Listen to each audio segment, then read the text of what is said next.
మాట పలుకు తెలియనిది మాటున ఉండే మూగమది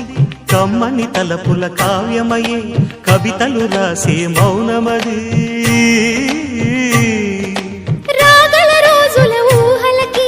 స్వాగతమిచ్చే రాగమది శృతిలయలరగని ఊపిరికి స్వరములు కూర్చే గానమది ఋతువుల రంగులు మార్చేది